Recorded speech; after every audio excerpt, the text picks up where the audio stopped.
मेरे अब्बा आग में जल रहे हैं और चीखते हुए मुझे कहते हैं, बेटी बचाओ बचाओ। पिछले 3 दिन से मैं तहज्जुद के वक्त यही ख्वाब देख रही थी। आज आंख खुली तो मैं कितनी देर रोती रही और फिर काम से फारिग होकर अब्बा से मिलने भाई के घर चली गई। जब से अम्मी का इंतकाल हुआ था, अब्बा जैसे घर में अजनबी हो गए थे। नई नस्ल की रिवायात, रस्में और बातें उनके दिल से मेल न खाती थीं। भाभी भी कुछ खास खुश मिजाज नहीं थीं। अब्बा का जिक्र आता तो उनके माथे पर बल पड़ जाते थे। दरवाजा खटखटाया तो भाभी ने दरवाजा खोला। हमेशा की तरह चेहरे पर मसनूई मुस्कुराहट थी। अरे आप, आइए आइए, अब्बा घर पर हैं, जरा मिलने आई थी। भाभी ने हल्की सी हंसी हंसती हुई कहा, वो तो अपने किसी पुराने दोस्त के यहाँ गए हैं, शायद आज रात वहीं रुकें। मेरे दिल को कुछ करार न आया।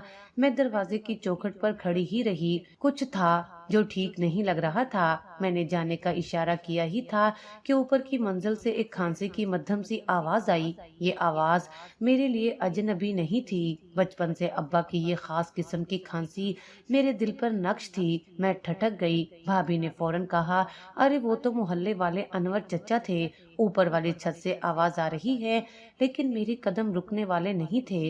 मैंने अपने जूते उतारे और आहिस्ता आहिस्ता सीढ़ियां चढ़ने लगी। भाभी मेरे पीछे पीछे आ गईं, शायद रोकने की कोशिश में। ऊपर कुछ नहीं है, बस पुराने सामान का कमरा है, आप क्यों जहमत कर रही हैं? उनकी आवाज में एक चुभन सी थी। मैंने कुछ ना कहा, लेकिन कदम तेज हो गए। छत पर कदम रखते ही जैसे पूरे बदन में बिजली सी दौड़ गई। धूप तेज थी, वो धूप जिसमें कोई परिंदा भी साए की तलाश में होता है। वहाँ मेरा बाप, जो कभी हमें दोपहर के सूरज से बचाकर स्कूल छोड़ते थे, आज खुद उसके नीचे बैठे थे, एक पुरानी चटाई पर जिसके किनारे फट चुके थे। धूप में ऐसे बैठे थे जैसे वो इस घर का हिस्सा ही ना हो। कपड़े पसीने से भीगे हुए, चेहरा जर्द और आंखों में वो खामोशी थी जो किसी मजलूम की आखिरी फरियाद होती है। उनके सामने वही प्याला रखा था जो हम बचपन में कुत्ते के लिए इस्तेमाल करते थे। उसमें रोटी के 2 सख्त टुकड़े थे जो शायद सुबह के हों या कल के। वो रोटी पानी से नरम करके खाने की कोशिश कर रहे थे। मेरे कलेजे में एक अजीब सा दर्द उठा, जुबान जैसे मफलूज हो गई हो। मैं चुपचाप खड़ी देखती रही, आंखों से आंसू निकले बगैर। अंदर ही अंदर दिल रो रहा था। अब्बा, मेरी आवाज में लर्जिश थी। अब्बा ने चौंक कर मेरी तरफ देखा। उनकी आंखों में हैरत, खुशी और शर्मिंदगी सब यकजा थीं। वो एक बच्चे की तरह बुखला गए थे, जैसे रंगे हाथों पकड़े गए हों। बेटा, तुम यहाँ, तुम क्यों आई हो? अब्बा, ये क्या हो रहा है? नीचे क्यों नहीं बैठे? बस वो खांसी है ना, बच्चों को ना लग जाए, इसलिए बहू ने कहा कुछ दिन ऊपर रह लो। मैंने कहा ठीक है, क्या फर्क पड़ता है? मैंने पलटकर भाभी की तरफ देखा जो दरवाजे पर खड़ी थी। आंखों में शर्मिंदगी नहीं बल्कि बेहिसी थी। देखे ना, हमें भी तो बच्चों का ख्याल रखना होता है। अब्बा को खांसी है और उम्र भी ज्यादा है। हमने थोड़ी देर के लिए ऊपर रखा है बस। तो ये प्याला, ये रोटी क्या मेहमानों के लिए है? ओह, वो बस अभी मैं खाना लेकर आती हूँ। वो तो बस बच्ची कुची रोटी थी। झूठ, सिर्फ झूठ। मैंने सब कुछ समझ लिया था। मेरे बाप को इस घर में वो इज्जत भी नसीब नहीं जो एक नौकर को दी जाती है। वो धूप में इसलिए थे क्योंकि उनके हिस्से का साया भी अब इस घर वालों के लिए बोझ बन चुका था। अब्बा ने मेरी आंखों से बहते आंसू देखे तो नजरें झुका लीं। बेटा, मैं ठीक हूँ, तुम फिक्र ना करो, यहाँ बैठा हूँ, आसमान नजर आता है और कुछ यादें। उनकी आवाज रुक गई, जैसे कोई घूंट भरकर आंखों की नमी को जबरदस्ती अंदर दबा रहा हो। मैंने उनका हाथ थामा, वही हाथ जो कभी मेरे लिए छतरी बनता था, आज धूप में जल रहा था। मेरे दिल ने फैसला कर लिया था, कुछ न कुछ तो बदलना होगा। ये जुल्म अब और नहीं सहूंगी और मेरा पहला कदम होगा अब्बा को इस घर से निकाल कर अपने घर ले जाना। मैं अब्बा को फौरन अपने घर नहीं लाई, लेकिन पिछले वाक़ये के बाद दिल मुतमईन नहीं था। हर रोज दोपहर को उनके लिए कुछ न कुछ ले जाती, थोड़ी देर उनके पास बैठती, उनकी बातें सुनती, उनका दुख बांटने की कोशिश करती। छत का वो कमरा मेरा मामूल बन गया था, लेकिन शायद मेरी ये मोहब्बत किसी को खटकने लगी थी। एक दिन मैं हस्बे मामूल अब्बा के पास गई। उनका चेहरा कुछ बुझा बुझा सा था। पूछने पर बस इतना कहा, बेटा, अब ज्यादा ना आया करो, सबको अच्छा नहीं लगता। क्यों अब्बा, मैं आपकी बेटी हूँ, आपसे मिलने भी ना आऊँ? वो खामोश हो गए। उनकी आंखों में एक ऐसी घबराहट थी जो किसी आने वाले तूफान का पेशी खैमा थी। उसी शाम जब मैं नीचे आ रही थी तो सीढ़ियों के मोड़ पर अचानक भाभी की आवाज सुनाई दी। वो अपने फोन पर किसी से बात कर रही थी। आवाज बुलंद थी। हाँ, मैंने कई बार देखा है, वो मुझे अजीब नजर से देखते हैं। उम्र हो गई है मगर नीयत पर शक है। अब बहाने बहाने से ऊपर आते हैं, कभी पानी मांगते हैं, कभी कुछ, और मेरे कदम वहीं रुक गए। मेरी आंखें खुली की खुली रह गईं। क्या ये मेरे बाप के लिए कह रही हैं? क्या वाकई ये ऐसा इल्जाम लगा रही हैं? मैंने आगे बढ़कर उनके सामने आकर कहा, क्या आप मेरे अब्बा पर इल्जाम लगा रही हैं भाभी? भाभी चौंक गईं मगर जल्द संभल गईं। मैं इल्जाम नहीं लगा रही, बस वो मुझे अजीब सी नजर से देखते हैं। मेरे दिल को अच्छा नहीं लगता। और तुम तो रोज उनके पास आती हो, तुम्हें अंदाजा होना चाहिए वो तुम्हारे ससुर हैं। तुम्हें शर्म नहीं आती? मैं गुस्से से चीखी मगर उसी लम्हे भाई आ गए। उनके चेहरे पर शक और संजीदगी का साया था। क्या हो रहा है यहाँ? भाभी फौरन उनके पास गईं और आंखों में नमी लाकर कहा, मैंने कुछ नहीं कहा, सिर्फ तुम्हें बताया कि मुझे अजीब महसूस होता है। अब्बा पहले जैसे नहीं रहे। भाई ने मेरी तरफ देखा और बगैर किसी सवाल के बोले, अगर तुम्हें कुछ अजीब लग रहा है तो मैं बात करूंगा। मैं अब्बा से पूछूंगा, क्या मतलब है तुम्हारा? तुम अपनी बीवी के सिर्फ एहसास पर मेरे बाप पर इल्जाम लगा रहे हो। मेरी आवाज लरज गई। भाई खामोश रहे और यही खामोशी मेरे दिल पर एक कारी जरब थी। मैं समझ गई थी कि घर की दीवारें पहले ही झूठ की बुनियाद पर हिलने लगी हैं और अब उनमें दरार आना बाकी है। सुबह की रोशनी अभी पूरी तरह फैली नहीं थी कि मेरे फोन की घंटी बजी। नंबर भाई का था। दिल बेवजह धड़कने लगा। कॉल उठाई तो पीछे शोर सुनाई दिया। बस बहुत हो गया, अब मैं मजीद बर्दाश्त नहीं कर सकता। ये भाई की आवाज थी, गुस्से में तनी हुई। क्या हुआ? सब खैरियत तो है? आकर खुद देख लो। कॉल कट गई। मैं तेज कदमों से भाई के घर पहुंची। दरवाजा खुला था। सहन में मोहल्ले की चंद औरतें जमा थीं। सबकी आंखों में सवालात थे और चेहरे पर हैरत। मैं अंदर पहुंची तो देखा मेरे अब्बा दरवाजे के बाहर जमीन पर गिरे हुए थे। उनके कपड़े मट्टी से अटे थे, चेहरा सुर्ख था और आंखों में ऐसा कर्ब था जो किसी तूफान के बाद की तबाही जैसा होता है। मेरे कांपते कदमों ने उन्हें थाम लिया। अब्बा, मेरी आवाज निकल ना सकी, सिर्फ आंखों से आंसू बह निकले। उन्होंने मेरी तरफ देखा। चेहरा लरस रहा था, होंठ खुश्क और आवाज में वो कपकपाहट थी जो हर सच्चे बाप के दिल में उस वक्त आती है जब औलाद की दहलीज से धक्के देकर निकाला जाए। बेटा, मैंने कुछ नहीं किया, वो मुझे चप्पल से मारती थी। ये कहते ही उनका सर मेरे कंधे पर झुक गया। मैं हक्का बक्का रह गई। ये अल्फाज मेरे दिल में तीर बनकर चुभ गए। क्या कहा आपने? भाभी ने मारा। अब्बा की आंखों से आंसू निकलकर मेरे दुपट्टे में जज्ब हो रहे थे। इतने में भाई बाहर आए, चेहरे पर सख्ती, आंखों में नफरत लिए। ले जाओ इन्हें, तुम्हें इतना शौक है ना इनके साथ रहने का। इस घर में इनकी कोई जगह नहीं। क्या बात कर रहे हो भाई? ये अब्बा हैं, हमारे वालिद हैं, जिन्होंने हमें पाला, जिंदगी कुर्बान की। तुम्हारे लिए यही कहा था उन्होंने। पर अब ये वैसे नहीं रहे। ये तुम्हें भी गलत नजरें देते हैं और मेरी बीवी को भी। मैं अपनी इज्जत के साथ समझौता नहीं कर सकता। भाई, मैं चीख पड़ी, शर्म करो अपनी बीवी के चंद झूठे अल्फाज पर, बाप पर इल्जाम। तुम खुद को बेटा कहते हो। भाई ने मेरी तरफ देखा और शायद पहली बार मेरी आंखों में वो नफरत देखी जो आज तक सिर्फ खुद पर बर्दाश्त की थी, लेकिन अब बात मेरे अब्बा की इज्जत की थी। अब्बा के हाथ मेरे हाथ में कांप रहे थे। उन्होंने आहिस्ता से कहा, मुझे तुम्हारे पास रहना है बेटा, मैं अब यहाँ नहीं रह सकता। मैंने अब्बा को सहारा दिया और उनके लरसते कदमों को अपने दिल की ताकत से थामकर अपनी गाड़ी तक लाई। मोहल्ले की औरतें खामोश तमाशाई बनी रहीं। किसी ने कुछ न कहा। शायद सबको सच का इल्म था मगर सच बोलने की हिम्मत किसी में न थी। रास्ते में अब्बा खामोश थे। मैंने उनका हाथ थामा तो वो बोले, बेटी, इस घर में मैंने सिर्फ दुआएं की मगर बद्दुआ मिल गई। मैंने सोचा भी न था कि मेरा बुढ़ापा यूं बेइज्जती में गुजरेगा। मेरी आंखों से बहते आंसुओं ने कसम खाई, अब इस बाप को कभी कोई आंच नहीं आने दूंगी। अब्बा मेरे साथ आ चुके थे लेकिन उनकी आंखों में वो चमक कहीं गुम हो गई थी जो कभी मुझे अपने तहफ्फुज़ का यकीन दिलाती थी। दिन का ज्यादातर हिस्सा खामोशी में गुजरता। मैं बोलती, वो सुनते, कभी कभार मुस्कुरा देते, लेकिन वो मुस्कुराहट भी जैसे अधूरी होती। मैं हर वक्त उनके आसपास रहती, उनके लिए नरम बिस्तर लगाया, उनकी पसंद के खाने बनाती, लेकिन वो बस एक आध निवाला लेते और फिर ठंडी सांस भरकर चुप हो जाते। बेटा, एक दिन उन्होंने आहिस्ता से आवाज दी, जी अब्बा, अगर मैं ना रहूं तो मेरे कमरे की दराज में एक नीले रंग का लिफाफा है, वो तुम रख लेना। अब्बा, ये कैसी बातें कर रहे हैं? आप मेरे साथ हैं और हमेशा रहेंगे। वो मुस्कुराए, हमेशा कोई नहीं रहता, बस दुआएं बाकी रह जाती हैं। मेरे दिल ने धड़कना छोड़ दिया। मैंने उनके कदम चूमे और रो पड़ी। कुछ दिन ऐसे ही गुजरे।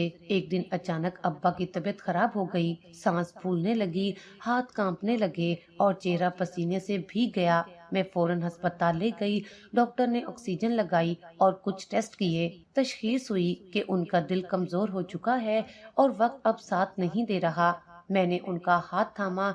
वो मुस्कुराए, बेटी, बस एक दरखास्त है, मेरे जनाजे पर किसी को रोने ना देना। जो जिंदगी में मेरे दुख का सबब बना हो। उनकी आंखें बंद हो गईं और दिल की धड़कनें हमेशा के लिए खामोश हो गईं। मेरे लिए दुनिया थम गई। मैं यतीम हो चुकी थी, लेकिन इस बार दुख कुछ और था। मैंने बाप को मरते हुए देखा, उनकी आंखों की आखिरी नमी को महसूस किया और उनके दिल की आखिरी धड़कन को अपने हाथों में बंद होते देखा। अब्बा का जनाजा सादगी से उठा। भाई को इतला दी, मगर वो आया नहीं। भाभी ने फोन तक न किया। बस चंद पुराने मोहल्लेदार और मेरी दो सहेलियां थीं जो मेरे आंसू पोंछने आ गईं। 3 दिन बाद मैंने अब्बा की बात याद की और उनका बताया हुआ लिफाफा निकाला।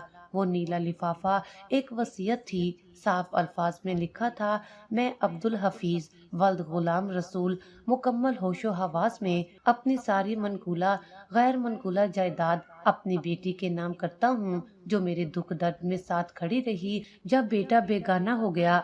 नीचे उनके दस्तखत थे। गवाह के तौर पर पुराने मोहल्ले के 2 बुजुर्गों के नाम थे। मैं हैरान थी। मुझे कभी दौलत की चाह न थी, न मैंने अब्बा से कभी कुछ मांगा, लेकिन ये वसीयत सिर्फ जायदाद का कागज नहीं थी। ये मेरे बाप का एतबार, उनका प्यार और मेरी वफा का इनाम था। मैंने वो लिफाफा सीने से लगा लिया और आंखों से बहते आंसू उन कागजों पर गिरने लगे। ये लम्हा मेरी जिंदगी का सबसे बड़ा इम्तहान था। दुनिया ने बाप को ठुकरा दिया, लेकिन उन्होंने दुनिया को दिखा दिया कि सच का साथ देने वालों को रब कभी तन्हा नहीं छोड़ता। अब्बा की तदफीन के बाद घर का हर गोशा उनकी याद से भरा हुआ था। 3 दिन गुजर चुके थे। चौथे दिन मैंने हिम्मत करके भाई को कॉल की। अब्बा चले गए, तुम्हें खबर भी ना हुई। वो खामोश रहा, जैसे कुछ कहने को हो, मगर अल्फाज हलक में फंस गए हों। क्या तुम्हें अफसोस भी है? मैंने पूछा। मुझे अभी कुछ समझ नहीं आ रहा, ये कहकर फोन बंद हो गया। रात के सन्नाटे में अचानक कुछ आहटें हुई। मैं चौंक कर जागी, घड़ी देखी, रात के 2 बज रहे थे। दरवाजे के बाहर सहन में कुछ साए हरकत करते दिखाई दिए। मैं दबे पांव खिड़की के करीब आई और जैसे ही पर्दा हटाया, दिल धक से रह गया। 2 आदमी थे, उनके साथ भाभी भी थीं। हाथ में एक बैग, चेहरा चादर से ढका हुआ। वो आहिस्ती से घर के पिछले दरवाजे से अंदर दाखिल हुए। मेरी सांसें रुक गईं। मैं चुपचाप छुपी रही कि मामला कुछ अजीब लगा। 15 मिनट बाद वो लोग मेरे कमरे की तरफ आने की बजाय अब्बा के कमरे की जानिब बढ़ गए। उनका मकसद साफ था और जब वो लौटे तो उनके हाथ में एक फोल्डर था। मैंने हिम्मत करके अगली सुबह अपने पुराने हमसाए चचा सदीक से बात की, जो कब्रिस्तान के मुंतजिम थे। उन्होंने खौफनाक इंकशाफ किया। बेटी, रात 2 लोग कब्रिस्तान आए थे। कहने लगे कि कानूनी काम के लिए अब्बा की उंगली के निशान दरकार हैं। एक कागज पर अंगूठे के निशान दिए और चले गए। मेरे पैरों तले से जमीन निकल गई। अब समझ आया वो फोल्डर क्या था। वो आधी रात की चोरी किस लिए थी। भाभी ने अब्बा की लाश चुरा कर जैली दस्तावेज तैयार करवाए थे। उसी रोज मैंने अपनी वकील सहेली के जरिए रजिस्ट्री ऑफिस में मालूमात निकलवाई। शाम तक इतला आ गई, अब्बा के नाम की सारी जायदाद अब उनके पोते पोतियों के नाम कर दी गई थी और दस्तखत, अंगूठे के निशान बज़ाहिर असल लग रहे थे। मेरी आंखों के सामने अंधेरा छा गया। ये वही भाई था जिसने मेरी गुड़िया के लिए बाजार छान मारा था, और आज वही भाई अपनी बीवी के हाथों की कठपुतली बनकर बाप की लाश को भी सुकून से न दफना सका। मैंने वो नीला लिफाफा निकाला जो अब्बा ने दिया था। असल वसीयत मेरे पास थी। अब वक्त आ गया था कि इंसाफ की जंग अदालत में लड़ी जाए। अब्बा की तदफीन के चंद दिन बाद भाई का फोन आया। हमें बात करनी है, तुम आ सकती हो। मैं जानती थी बात किस बारे में होगी। मेरी उंगलियां खुद ब खुद उस नीले लिफाफे की तरफ बढ़ीं जो अब्बा ने मुझे अपनी वफात से पहले दिया था, मगर दिल कह रहा था अभी नहीं, अभी सब्र। भाई के घर पहुंची तो भाभी ड्राइंग रूम में पहले से बैठी थी। चेहरे पर मामूल से ज्यादा नरमी और आंखों में एक अजीब चमक थी, जैसे कामयाबी का नशा हो। भाई ने रस्मी सलाम के बाद सीधी बात शुरू की। हमने रजिस्ट्री के कागजात अपडेट करवा लिए हैं। अब्बा ने अपनी जिंदगी में ही वसीयत लिख दी थी, जिसके मुताबिक उनकी सारी जायदाद पोते पोतियों के नाम है। मेरे लबों पर एक लफ्ज भी न आया। दिल चाह कि मैं वो असल वसीयत निकाल कर उनके मुंह पर मार दूं, चीख कर कहूं कि तुम लोग झूठे हो, मगर मेरी जुबान गुंग थी। भाई ने कुछ लम्हे मेरी खामोशी को देखा, फिर कहा हम चाहते हैं कि सब कुछ सुकून से हो, कोई झगड़ा ना हो। आखिर तुम अकेली हो, तुम्हें अब्बा ने कुछ दिया होगा। दिल से मैंने उनकी बात पर महज नजरें झुकाईं। भाभी ने धीमे अंदाज में तंज का खंजर चिभोया।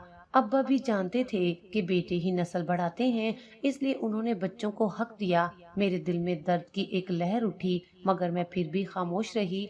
अब्बा के आखिरी लम्हात याद आए, उनकी हिचकियों में छुपी वो बेबसी, उनका वो जुमला, बेटी मेरे जाने के बाद ये लिफाफा संभालना। भाई ने मेज पर कुछ कागजात रखे और कहा ये दस्तखत शुदा कापियां हैं, तुम भी दस्तखत कर दो ताकि प्रोसेसिंग मुकम्मल हो जाए। मेरे हाथ कांपने लगे।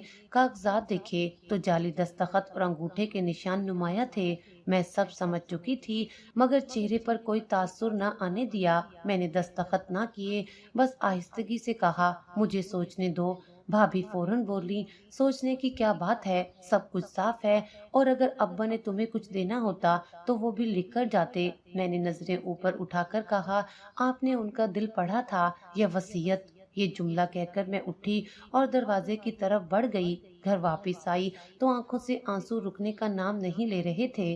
मैं जानती थी कि झूठ जीत गया है फिलहाल, मगर मैं भी अब्बा की बेटी हूँ जो चुप तो हो सकती है मगर कमजोर नहीं। उस रात नींद नहीं आई। मैंने बार बार वो नीला लिफाफा खोला, पढ़ा और अब्बा के दस्तखतों को उंगलियों से छुआ, जैसे उनका हाथ थाम लिया हो।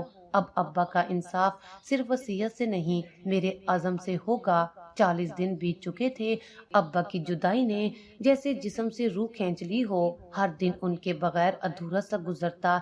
40वें की तैयारी मुकम्मल करनी थी। मैंने खुद सब कुछ संभाला, किचन में काम करती, हाथों से पकवान बनाती और दिल में हर निवाला उनकी याद से तर होता। 40वें के दिन मोहल्ले की औरतें आना शुरू हो गईं। सहन में कालीन बिछाए गए, देगचियों की खुशबू फैलने लगी। हर चेहरे पर शोक की लकीरें थीं, मगर कुछ आंखों में तजस्सुस भी साफ दिखाई देता था। किचन के कोने में बैठी एक पुरानी खाला जो मोहल्ले में बरसों से रहती थी, हर तरफ झुककर बोली बेटा मुझे एक बात कहनी है, शायद तुम्हें मालूम ना हो। मैंने उनकी तरफ हैरत से देखा। वो आहिस्तगी से बोली तुम्हारे अब्बा अक्सर छत के कमरे में जाया करते थे। हम औरतें ऊपर कपड़े डालने जाती तो देखती कि वो कुछ लिख रहे होते या कभी कोई चीज छुपा रहे होते। मेरी सांसें रुक सी गईं। क्या चीज? आपने देखा क्या था? नहीं बेटा, हमने कभी पूछने की हिम्मत नहीं की, मगर एक दिन वो मेरे शोहर से कह रहे थे कि जो असल खजाना है वो ना कागज है ना पैसा, वो छुपा है वहाँ जहाँ धूप भी राज को ना छू सके। मेरे दिल में एक अजीब सी लहर दौड़ गई। क्या वाकई अब्बा ने कुछ छुपाया था छत के कमरे में? मैंने दिल में सोचा शायद वो कुछ यादें हों या फिर अब्बा की लिखी हुई डायरियाँ, या मुमकिन है वो असल कागजात या कुछ और। भाभी जो करीब ही बैठी थीं, खाला की बातें सुन चुकी थीं। उनके चेहरे पर फौरन बेचैनी और घबराहट सी छा गई। वो फौरन उठी और अंदर चली गईं। 40वें का खत्म होते ही मैं सीधी कमरे में गई और एक पुराना संदूक निकाला जिसमें अब्बा की पुरानी चीजें थीं। एक पुरानी चाबी भी मिली जिस पर लिखा था ऊपर का कमरा राज का मुहाफिज। दिल की धड़कन तेज हो गई। मैंने फैसला कर लिया आज रात छत पर जाकर देखूंगी कि वहाँ क्या है। लेकिन भाभी भी तेज निकली। रात के सन्नाटे में मुझ से पहले कमरे में पहुंच चुकी थीं। उनके हाथ में एक छोटी सी टॉर्च थी और चेहरे पर एक अजीब सी बेचैनी, जैसे कोई खजाना ढूंढने निकला हो। उनके कदमों में जल्दी थी, आंखों में लालच की चमक। छत के कमरे का ताला वो पहले ही दिन किसी बहाने से चाबी लेकर खोल चुकी थीं। दरवाजा धीरे से खोला और टॉर्च की रोशनी में कमरे का जायजा लेना शुरू किया। भाभी ने जल्दी जल्दी वो सब चीजें उलट पलट करना शुरू कर दी। एक एक कपड़े को चेक किया, हर डब्बे को खोला, हत्ता के दीवार पर लगी पुरानी कीलों के पीछे भी हाथ मारा, मगर जो वो चाहती थी वो वहाँ न था। कहाँ छुपाया है? जरूर जेवर है या जमीन के ओरिजिनल कागजात। सब कह रहे थे कि उन्होंने कुछ छुपाया है। वो बुड़बुड़ाती रहीं, मगर कमरा जैसे खामोश तमाशाई बनकर उन्हें देख रहा था। वक्त जैसे ठहर गया हो। भाभी के माथे पर पसीना आ गया था, मगर हार मानना उनकी फितरत ना थी। उन्होंने एक पुराने संदूक को खोला। उसकी तह में कुछ पुरानी चादरें थीं। एक के नीचे लकड़ी का एक छोटा सा डिब्बा मिला। उन्होंने जल्दी से उठाया, खोला तो अंदर सिर्फ कुछ पुराने सिक्के, एक जंग आलूद कंगन और चंद अंगूठियां थीं, जो शायद अम्मी के जहेज की बाकियात थीं। उनके चेहरे पर मायूसी छा गई। वो चीज जिसकी उन्हें तलाश थी वो ना मिली। उसी दौरान अचानक किसी लकड़ी के टुकड़े से उनका पांव टकराया और उनका तवाजुन बिगड़ गया। वो घबराकर पीछे हटी और एक छोटा सा अलमारी नुमा हिस्सा नजर आया, जिस पर गर्द की मोटी तह थी। उन्होंने कपड़ा मारकर साफ किया और दरवाजा खुला, मगर अंदर सिर्फ सास ससुर के पुराने कागजात थे, कुछ पुराने बिल, जमीन के नक्शे और सरकारी खत जो अब बेकार हो चुके थे। भाभी का चेहरा अब साफ बता रहा था कि वो बुरी तरह से मायूस हो चुकी हैं। उन्होंने सब कुछ समेटा, मगर जाते जाते अब्बा की तस्वीर को देखकर लम्हा भर को रुक गईं। उनकी नजरें तस्वीर से उलझ गईं, जैसे वो कुछ कहना चाहती हों, कुछ पूछना चाहती हों। क्या वाकई तुमने कुछ छुपाया था या सब कुछ वहम था? भाभी के जहन में शक का एक बीज तो बोया जा चुका था, लेकिन जमीन वही थी जहाँ फसल अभी तक नमोदार नहीं हुई थी। वो नीचे वापस चली गईं, मगर दिल का इस्तराब उनके चेहरे से आया था। और मैं भी ये सब छुप कर देख रही थी, एक कोने से खामोश। मगर जो करना, मैं जानती थी कि उस कमरे में कुछ जरूर है, कुछ ऐसा जो सिर्फ चीजों में नहीं, वक्त में छुपा है। और उस वक्त का पर्दा भी जल्द उठने वाला है। ये सिर्फ तलाश की पहली कोशिश थी, असल राज अभी बाकी था, और शायद अब्बा ने उसे मेरे लिए बचा कर रखा था। छत के कमरे की वो रात खामोश नहीं थी। भाभी नीचे तो उतर आईं, मगर दिल में एक अजीब बेचैनी लिए। उनकी नजरें बार बार ऊपर देखती, जैसे वहाँ कुछ रह गया हो, कोई चीज छूट गई हो, या शायद दिल का शक अभी मुकम्मल ना हुआ हो। अगली शाम जब सब नमाज़े मगरिब के बाद खाने में मसरूफ थे, भाभी ने एक बार फिर ऊपर जाने का इरादा किया। इस बार उनके साथ न कोई शोर था, न किसी से इजाजत ली गई। उनका ख्याल था कि दिन की रोशनी में शायद कुछ नजर आ जाए जो रात की तारीकी में छुपा रह गया था। वो तेजी से सीढ़ियां चढ़ी और छत के कमरे का दरवाजा खोला। धूप की रोशनी अब मध्यम पड़ चुकी थी। कमरे में नीम अंधेरा छाया हुआ था। एक बार फिर उन्होंने टॉर्च निकाली और कमरे के हर कोने का जायजा लेना शुरू किया। इस बार उनकी नजर उस पुराने बोरी नुमा कपड़े पर पड़ी जो एक कोने में पड़ा था। उन्होंने उसे उठाने के लिए जैसे ही हाथ बढ़ाया, जमीन में हल्की सी जंबिश हुई। एक हिसकारी आवाज ने फिजा में सनसनी फैला दी। उनका दिल धड़कने लगा, कदम पीछे हटने लगे, लेकिन तब तक बहुत देर हो चुकी थी। कमरे के कोने से एक लंबा स्याह रंग का सांप निकल आया था।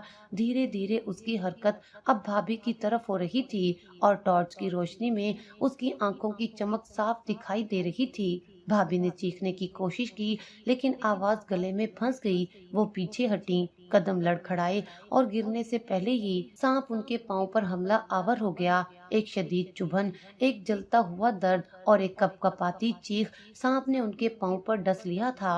वो जमीन पर गिर गईं, हाथों से फर्श को रगड़ती रहीं और चीखने की कोशिश करती रहीं, लेकिन जुबान जैसे बंद हो चुकी थी। जिस्म सुन्न होने लगा था और आंखों के सामने अंधेरा छा रहा था। नीचे मौजूद अफराद को उनकी चीख सुनाई दी तो सब घबराकर दौड़ पड़े। भाई, मैं और मोहल्ले की एक खातून फौरन ऊपर पहुंचे। मंजर देखकर सबके चेहरे सफेद हो गए।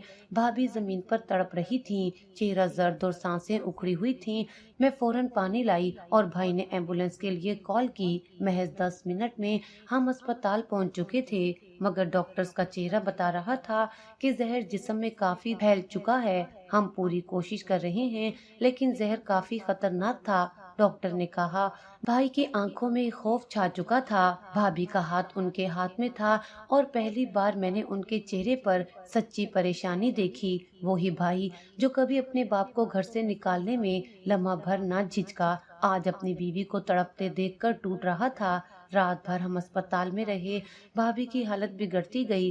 कभी उनकी आंखें बंद होती, कभी वो हजियानी अंदाज में बुड़बड़ाती, कमरा छत खजाना मुझे मिलेगा, सब कुछ मेरा है। मैं खामोशी से उनकी बातें सुन रही थी। अब बात वाज़ेह हो चुकी थी।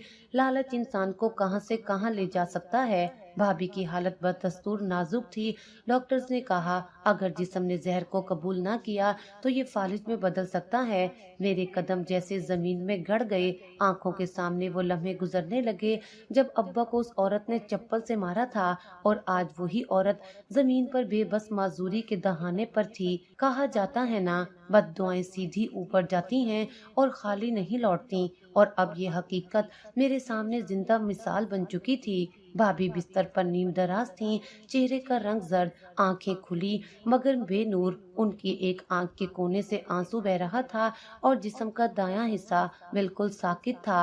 दायां बाजू, टांग, हत्ता के चेहरे का दायां पहलू भी जैसे किसी और का हो। डॉक्टर ने हमें एक तरफ ले जाकर कहा, जहर का असर जिस्म के असाबी निजाम पर पड़ा है। भाभी को फालिज हो चुका है और बदकिस्मती से उनका दायां हिस्सा मुकम्मल तौर पर मफलूज हो चुका है। भाई का चेहरा जर्द पड़ गया। वो कुर्सी पर गिर सा गया। ये कब तक ठीक हो सकती हैं? डॉक्टर ने आह भरी। मुमकिन है कुछ बहाली हो, मगर मुकम्मल सेहत याबी मुश्किल है। इनका जहन होश में है, लेकिन जिस्म का एक हिस्सा इनका साथ नहीं देगा। मैं कमरे के अंदर दाखिल हुई तो भाभी ने मेरी तरफ देखा। उनकी आंखों में कई जज्बात बैक वक्त तैर रहे थे, पछतावा, शर्मिंदगी, दर्द और शायद वो अल्फाज जो अब जबान अदा नहीं कर सकती थी। आपकी तबीयत कैसी है?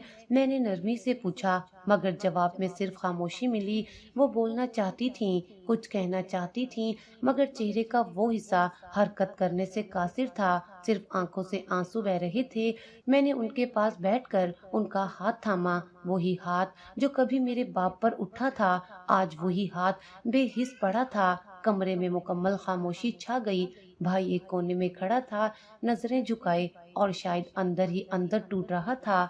वक्त का पहिया घूम चुका था और इंसाफ की पहली जरब लग चुकी थी, मगर दिल कहता था अभी कहानी खत्म नहीं हुई। ये तो सिर्फ मकफाते अमल का आगाज था।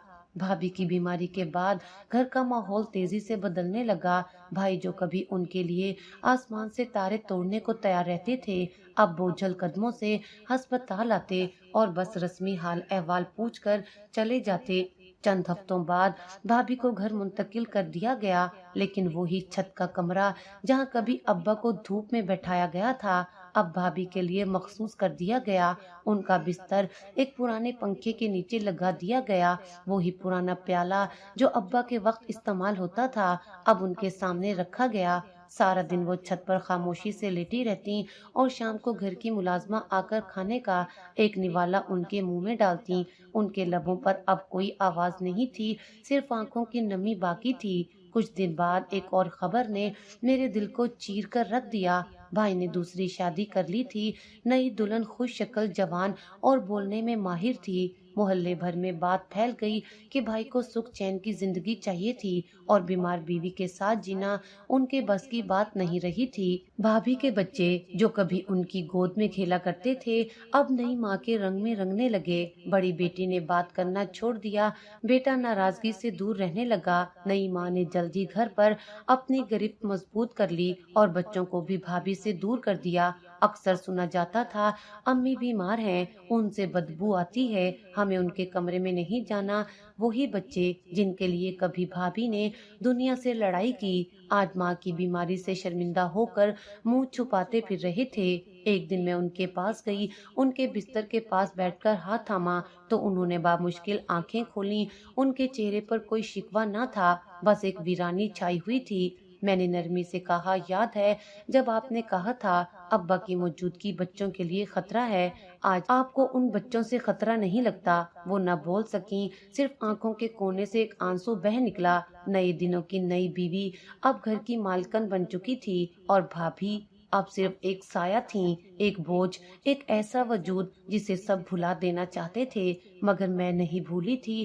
میں ہر لمحہ ابا کی تصویر اپنے دل میں سجائے رکھتی تھی، اور ہر روز چھت کی طرف دیکھ کر محسوس کرتی تھی یہ مکافات عمل کا وہ لمحہ ہے جہاں وقت نے انصاف کا دامن تھاما ہے، اور ابھی بہت کچھ باقی ہے۔ ایک دن ملازمہ نے کھانا چھت پر لے جاتے ہوئے لاپرواہی سے کہا، کھانا نیچے گر گیا تھا، میں اسی پرانے پیالے میں رکھ لائی ہوں جو ابا جی کے وقت میں استعمال ہوتا تھا۔ میں چونک گئی، وہی پیالہ، وہی جس میں میرے باپ کو کھانا دیا جاتا تھا، جو کتے کے لیے رکھا جاتا تھا، آج وہی پیالہ ایک بار پھر استعمال ہو رہا تھا، اور اس بار اسے دیکھ کر چیخنے والی آواز میرے ابا کی نہیں، میری بھابھی کی تھی۔ جیسے ہی ملازمہ نے وہ پیالہ ان کے سامنے رکھا، بھابھی کی آنکھوں میں وحشت اتر آئی، ان کا سارا جسم تھر تھڑا اٹھا، ہونٹوں سے بامشکل ایک کڑاہٹ نکلی، اور پھر ایک چیخ۔ وہ چیخ ایسی تھی جیسے کسی پرانے کرب کی صدا دوبارہ زندہ ہو گئی ہو۔ نہیں، یہ پیالہ یہ مت رکھو میرے سامنے،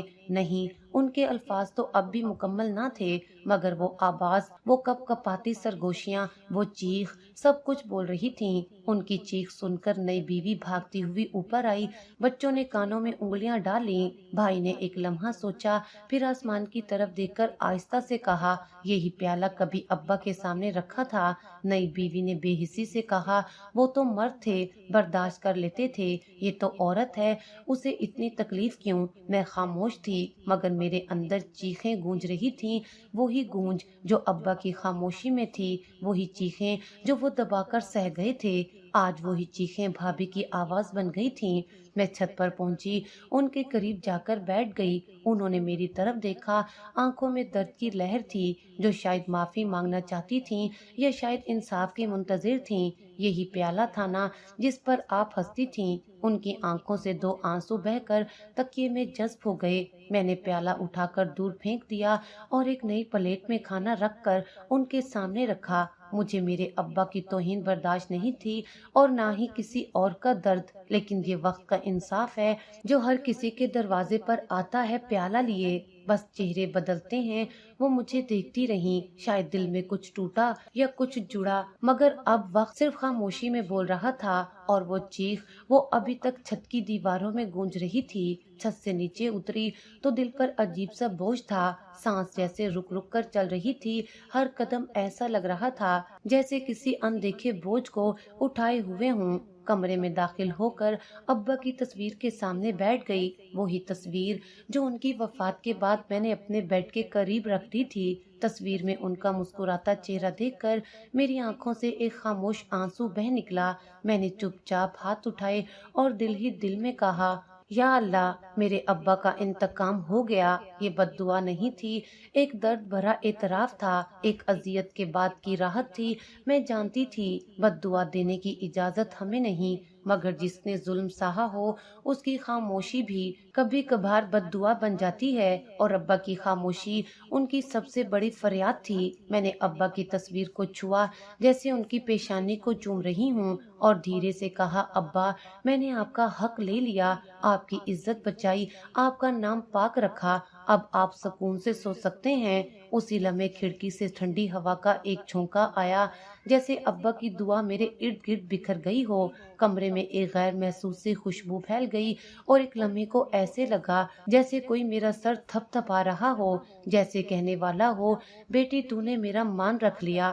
میں نے آنکھیں کھولی اور ایک طمانینت سے دل بھر گیا۔ بدلے کی آگ نے مجھے کبھی نہیں جلایا، مگر سچائی کی روشنی نے ہر اندھیرا صاف کر دیا تھا۔ ابا کا انتقام میں نے نہیں، وقت نے لے لیا تھا، اور وقت سے بہتر منصف کوئی نہیں ہوتا۔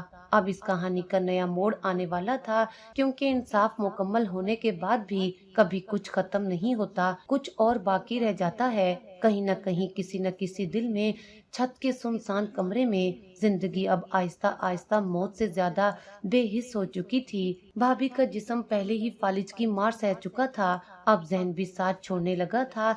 भाई की नई बीवी घर में मुकम्मल काबिज हो चुकी थी। उसकी चालाकी, बातों में मिठास और चेहरे पर मासूमियत का निकाब इतना मजबूत था कि बच्चे भी धोखा खा बैठे। उसने आहिस्ता आहिस्ता भाभी के बच्चों को उनके खिलाफ करने की मुहिम शुरू की। तुम्हारी माँ का तो अब कुछ नहीं हो सकता, वो बिस्तर की होकर रह गई है, और ये घर, ये तुम्हारे अब्बा ने मेरे लिए बसाया है। तुम्हें इज्जत से जीना है तो अपनी नई माँ को माँ समझो। बच्चे मासूम थे, भटकने लगे। वो औरत बड़ी चालाकी से उनके दिलों में पुरानी माँ के लिए नफरत का बीज बोती गई। मैं जब भी भाभी को देखने जाती, वो मुझे एक टिक घूरती रहती, जैसे कुछ कहना चाहती हूँ। एक दिन छत पर मैंने उन्हें जोर जोर से कुछ बोलने की कोशिश करते देखा, मगर आवाज नहीं निकली। सिर्फ आंखों में पानी था और होंठ हिलते थे, जैसे कोई दुआ या बद्दुआ बन रहे हों। उधर मैं मुकम्मल खामोश न बैठी थी। अब्बा की वसीयत मेरे पास महफूज थी, असली गवाहों के दस्तखत के साथ, उनकी तहरीर और उनका अंगूठा। मगर मैं जानती थी कि झूठ की दीवार गिराने के लिए वक्त का इंतखाब जरूरी होता है, और वो वक्त आ गया। भाई और भाभी ने अब्बा की जायदाद के जैली कागजात के जरिए कब्जा हासिल कर लिया था और खुद को कानूनी वारिस जाहिर कर चुके थे। मैं जानती थी कि अब अदालती जंग के सिवा कोई रास्ता नहीं बचा। मैंने वकील से राब्ता किया और पूरी दस्तावेज उनके हवाले की। वकील ने कागजात देखकर कहा, ये वाज़े जैलसाजी है। अगर गवाह हाजिर हो जाएं और दस्तखत की तस्दीक हो जाए तो केस हमारे हक में होगा। अदालत में मुकदमा दायर हुआ। पहली समाअत में ही अदालत ने नोटिस जारी कर दिया और जाली दस्तावेज की जांच का हुक्म दिया। भाई ने जब ये खबर सुनी तो वो घबरा गया। कई साल बाद पहली बार उसकी आंखों में खौफ दिखाई दिया। नई बीवी ने उसे भड़काया, ये सब तुम्हारी बहन का प्लान है। वो तुम्हें जायदाद से बेदखल करना चाहती है, लेकिन मैं किसी का हिस्सा नहीं मांग रही थी। मैं सिर्फ इंसाफ मांग रही थी, अब्बा की इज्जत का, उनके आखिरी फैसले का। चंद दिन बाद अदालत में पेशी थी। मैंने सब सबूत तैयार किए, गवाहों से राब्ता किया और अब्बा के अल्फाज को दिल में दोहरा कर कमरा अदालत में दाखिल हुई। ये सिर्फ कागजों की जंग न थी, ये उस वक्त की जिद्दोजहद थी जो अब्बा ने उस घर की छत पर गुजारा। वो तन्हाई जो उन्होंने सही, वो अज़ियतें जो उन पर लादी गईं। अदालत की पहली समाअत के दौरान ही जज ने भाई के वकील से सवाल किया, अगर मरने वाले ने पोते पोतियों के नाम जायदाद की हो तो दस्तावेज अस्पताल में ले जाने से पहले क्यों तैयार की गयी और लाश से अंगूठे के निशान क्यों लिए गए? सवाल वो था जो सच के दरवाजे खोलने के लिए काफी था। भाई के वकील के पास कोई जवाब नहीं था और मैं चुपचाप खड़ी अपने अब्बा की तस्वीर जहन में लिए सिर्फ एक जुमला दिल में दोहरा रही थी, अब्बा, मैंने वादा किया था कि आपके सच को झूठ के नीचे दबने नहीं दूंगी। अब खेल पलट चुका था और इंसाफ की कुर्सी पर बैठा कानून अब्बा की सच्चाई की गवाही बनने जा रहा था। अदालत का दिन था। मेरी उंगलियां कपकपा रही थीं, मगर दिल में एक अज़म की रोशनी थी जो अब्बा की वसीयत की सच्चाई से जुड़ी हुई थी। कई माह की कानूनी जंग, बेशुमार पेशियां, सवालों जवाब, सबूत और गवाहियों के बाद आखिरी वो लम्हा आया जिसका इंतजार सिर्फ मुझे नहीं, मेरे अब्बा की रूह को भी था। जज ने जैसे ही फैसला सुनाया, कमरा अदालत में खामोशी छा गई। अदालत तमाम शवाहिद और गवाहों की रोशनी में इस नतीजे पर पहुंची है कि असल वसीयत वो है जो अब्दुल हफीज मरहूम ने अपनी बेटी के नाम तहरीर की। जाली दस्तावेज नाकाबिले कबूल करार दी जाती हैं, लिहाजा तमाम जायदाद कानूनी वारिस यानी बेटी के नाम मुंतकिल की जाती है। मेरे कानों में जुमले गूंजने लगे, मेरी आंखों में आंसू थे, दिल में शुक्र और रूह में एक अजीब सा सुकून। मैंने अदालत के बाहर आकर आसमान की तरफ देखा, आंखों में नमी मगर लबों पर मुस्कुराहट थी। अब्बा, मैंने आपकी इज्जत बचा ली, आपका हक आपके फैसले के मुताबिक पूरा किया। भाई सर झुकाए अदालत से निकला। नई बीवी उसे बाजू से थामे तेज कदमों से बाहर निकली, जैसे इस फैसले की शर्मिंदगी से मुंह छुपाना चाहती हो। उनके चेहरों पर शक, जिल्लत और बेयकीनी लिखी थी। वो समझ नहीं पा रहे थे कि जिस बेटी को कमजोर समझा, जिस पर उंगली उठाई, आज वही उनके झूठ को मुंह के बल गिरा चुकी थी। جائیداد میرے نام ہو چکی تھی، مگر گھر، زمین، بینک بیلنس سب کچھ۔ مگر میرے دل نے اس وقت ایک اور فیصلہ کیا جو شاید سب سے انوکھا اور سب سے بامعنی تھا۔ میں نے وکیل کو کہا، یہ جائیداد کسی کو نہیں چاہیے، اسے کسی یتیم خانے کو دے دو۔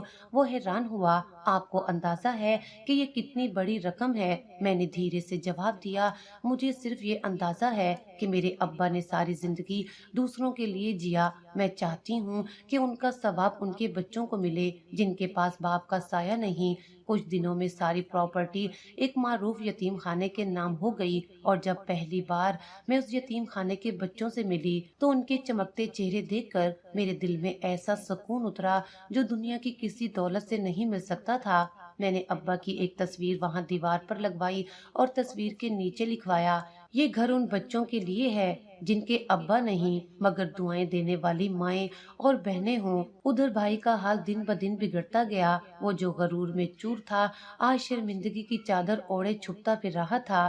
نئی بیوی کا رویہ بدل گیا، بچے دور ہو گئے اور گھر میں ایک عجیب سا سناٹا چھا گیا، اور چھت پر وہی پرانا کمرہ، وہ اب بھابھی کا ٹھکانہ نہ تھا۔ فالج کے بعد ان کی زبان مکمل طور پر بند ہو چکی تھی، کوئی لفظ ادا نہ ہوتا، بس آنکھیں سب کچھ کہتی تھیں۔ میں ایک دن ان کے پاس گئی، ان کی حالت اور بھی خراب ہو چکی تھی، آنکھوں کے گرد حلقے گہرے ہو گئے تھے، بال بکھرے، جسم نڈھال اور روح تھکی ہوئی۔ میں نے ان کے قریب بیٹھ کر ان کا ہاتھ تھاما، جو بے جان سا محسوس ہوا۔ انہوں نے میری طرف دیکھا اور کچھ لمحے خاموش رہنے کے بعد ان کی آنکھوں سے آنسو بہنے لگے۔ نہ وہ معافی مانگ سکتی تھیں، نہ اپنی صفائی دے سکتی تھیں، لیکن ان کی آنکھوں میں جو دکھ تھا، جو ندامت چھپی تھی، وہ ہر لفظ سے بڑھ کر تھا۔ میں نے ان کے ہاتھ پر ہاتھ رکھا اور آہستگی سے کہا، میں نے آپ سے بدلہ نہیں لیا، میں نے بس انصاف کیا۔ وہ مسلسل مجھے دیکھتی رہیں، شاید وہ لمحہ، وہ جملہ ان کے دل میں کچھ ٹھنڈک دے گیا، یا شاید ایک تکلیف کو اور گہرا کر گیا۔ میں اٹھی، آسمان کی طرف دیکھا اور دل ہی دل میں سوچا، یہ وقت کا انصاف تھا جو مکمل ہو چکا۔ صبح کی ٹھنڈی ہوا میں کچھ خاص سکون تھا، جیسے قدرت نے کچھ کہہ دیا ہو جو لفظوں سے باہر تھا مگر دل میں اتر رہا تھا۔ میں سفید دوپٹہ اوڑے، سر جھکائے آہستہ آہستہ قبرستان کی طرف بڑھ رہی تھی۔ ہاتھوں میں گلاب کے پھول تھے اور دل میں وہ سب لمحے جو ابا کے ساتھ گزارے تھے اور وہ جو ان کے بغیر گزرے۔ قبر کے پاس پہنچی تو قدم خود بخود سست ہو گئے۔ یہ وہی جگہ تھی جہاں میں نے اپنے ابا کو سپرد خاک کیا تھا۔ وہ لمحہ یاد آیا جب ان کا سرد ہاتھ میری انگلیوں سے چھوٹا تھا، اور آج ان کی قبر کے سامنے کھڑی میں نے سر جھکا کر ہاتھ جوڑے۔ ابا، میری آواز بھیگی ہوئی تھی، آپ کی بیٹی نے انصاف دلایا، آپ کا حق، آپ کی عزت اور آپ کا نام سب کچھ واپس لے آئی۔ میری آنکھوں سے آنسو ٹپک کر زمین میں جذب ہو رہے تھے۔ مجھے معلوم ہے آپ اس وقت مجھے دیکھ رہے ہوں گے اور دل میں مسکرا رہے ہوں گے۔ آپ نے کہا تھا کہ بیٹیوں پر اعتبار کرو، اور میں نے وہی اعتبار نبھایا۔ ابا، میں قبر کے پاس بیٹھ گئی، گلاب کے پھول مٹی پر رکھے اور آہستہ آہستہ ان لمحوں کو یاد کرتی رہی جب وہ میرے لیے دیوار بن کر کھڑے ہوتے تھے، جب میں بچپن میں ڈر کے مارے ان کے پیچھے چھپ جاتی تھی اور وہ کہتے تھے، بیٹی جب تک میں ہوں تجھے کچھ نہیں ہوگا۔ آج میں نے وہی وعدہ واپس کیا تھا، جب تک میں ہوں آپ کی عزت پر آنچ نہیں آئے گی۔ چند لمحوں بعد میں اٹھی اور قبر کو ایک آخری نظر دیکھ کر آسمان کی طرف دیکھا۔ سورج کی کرنیں نرم ہو چکی تھیں، جیسے وہ بھی اس بیٹی کو سلام کر رہی ہوں جس نے اپنے باپ کا انصاف زندہ کیا۔ دن مہینوں میں بدلے اور مہینے سال میں۔ زندگی آہستہ آہستہ اپنے معمول پر آ گئی، مگر وہ سب کچھ جو اس وقت گزرا میری روح کا حصہ بن چکا تھا۔ بھائی تنہا ہو گیا تھا، نئی بیوی نے بھی اسے چھوڑ دیا تھا، اور بچے نفرت میں پل کر خاموشی کا شکار بن گئے۔ بھابھی اب بھی زندہ تھیں، مگر صرف ایک سانس لیتا ہوا جسم تھیں۔ ان کی آنکھوں میں ندامت اب بھی موجود تھی، لیکن بولنے کی طاقت وہ وقت کے ساتھ کھو چکی تھیں۔ کبھی کبھار لگتا تھا وہ آنکھوں سے مجھ سے معافی مانگ رہی ہوتی ہیں، مگر اب بہت دیر ہو چکی تھی۔ میں نے وہ پرانا گھر فروخت کر کے یتیم خانے میں مزید کمرے بنوائے۔ وہاں پڑھنے والے بچوں کے چہروں پر جو مسکراہٹ آئی وہی میری زندگی کا سکون بن گئی۔ ہر جمعے کو میں ان بچوں سے ملنے جاتی، ان کے ساتھ بیٹھ کر کھانا کھاتی، ان کی باتیں سنتی اور دل ہی دل میں شکر ادا کرتی या अल्लाह, तूने मुझे सच का रास्ता दिखाया, सब्र दिया और वो हिम्मत बख्शी जो जुल्म के खिलाफ खड़ी होने के लिए काफी थी। और फिर एक दिन जब मेरी किताब मुकम्मल हुई, मैंने उसका नाम रखा छत का आसमान। मेरी ये कहानी थी मेरे अब्बा की, मेरे सब्र की, मेरे आंसुओं, दुआओं और उस इंसाफ की कहानी जो वक्त ने अपने हाथों से लिखा। किताब के आखिरी सफ़े पर एक जुमला दर्ज किया, माँ बाप का दिल ना दुखाओ वरना मकाफाते अमल का दर्द नस्लों तक जाता है। ये सच है जिसे हम भूल जाते हैं मगर वक्त नहीं भूलता, वो सब कुछ महफूज रखता है और एक दिन एक छत, एक प्याला या एक चीख के जरिए वापस लौटा देता है।